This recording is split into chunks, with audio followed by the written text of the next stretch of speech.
Hi, welcome to 100% LCFC TV. I've got Scott with us. Hi, Scott. How are you? I feel, yeah, good. Thank you. Yourself? Yes, good. Thanks. Good. Are you wearing the new red shirt there? Or is I that? am. Yeah. I've always been a fan of the red shirt. It's a bit controversial because people relate it to Forest for some reason, but then never relate the white shirt to Derby or any other club in white. So, Well, but I think the white shirt over the last 30 or 40 years has been quite a traditional either away kit and for one season was a home kit as well, wasn't it? I don't know if you well, yeah, a few years ago. early 70s. Yeah, We were trying to be Real Madrid stroke Leeds, I think then, but I like both of them. I mean, I've got a blue one. yeah. I had the blue one. I had the patches put on it, but they kept falling off. So I managed to kind of steam them down best could, put it on eBay, and sold it to somebody who wanted it. So, What do you want uh, for 50 quid? well, Come on, good it's quality the merchandise. quality. Yeah, I'd expect it from the champions. Anyway, let's talk a little bit of football. The transfers seem to be going slowly, but at a very nice level, if you ask me. Yeah, we've made some very good signings. I think the European Championships have probably slowed a little bit of business down. Zila, don't know much about him, but as a backup goalie for Germany's World Cup winning team, he's got to be a decent keeper. Yeah, Hernandez, I don't know again much about him, but I think he came from Real Madrid's academy and has played in La Liga for a long time. So again, should be a decent signing. yeah, I've been told he's all right. He's a steady one. Yeah, Mendy, is he a replacement for Kante or is he coming in as an addition? By his style of play, I would probably say he's been brought in as an addition. Hopefully, we can keep Kante. Just on Kante, I think you put on Facebook last night Pepe just having a little word with Kante at the end of the Yeah, I final. have to say, it was slightly worrying.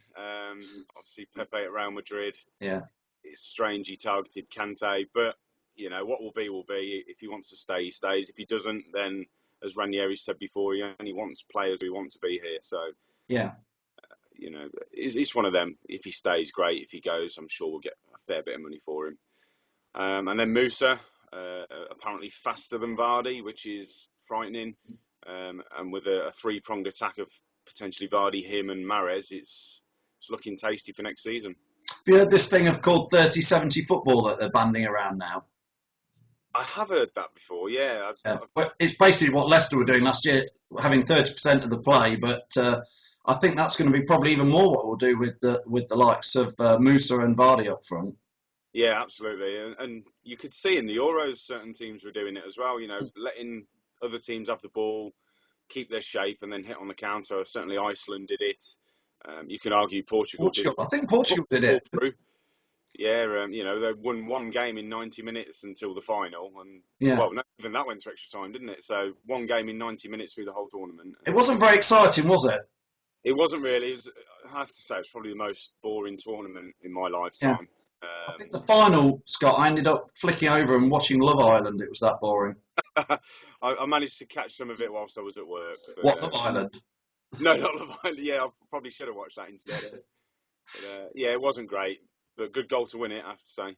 Yeah, a good goal. And bringing it back to Leicester, yeah, I think Musa. Do you think Musa and Vardy are going to play as a two up front, or I mean, what's going to happen with Okazaki? Yeah, it's a strange one because I think Musa is kind of more of a winger. I know he can play up front, so it's interesting to see him us bringing him in. Yeah, Is Mahrez on the cards to go somewhere else? I don't think so. Yeah, You looking saw at his little Snapchat where he said back to work and he's in his Leicester gear. I mean, yeah, they're all on bikes today in Austria, and he looks very happy at the front of with Wasilewski. So hopefully he'll stay. I think that team spirit's going to keep most of the team together. I've said it for us. I don't think any of them's going to go. I think Mahrez is going to stay. I think Kante's going to stay. Yeah, out of the well, obviously Vardy's committed now anyway, but out of the three, it would be Kante that is most likely to go. And if we can keep two of the three, then that's a brilliant bit of pre-season business, I think. Okay, Scott, thanks for joining us today. We'll have another chat later this week about some of the pre-season matches, okay? Okay, yeah, no worries at all. Cheers, Scott. Cheers, Phil. Shit, shit.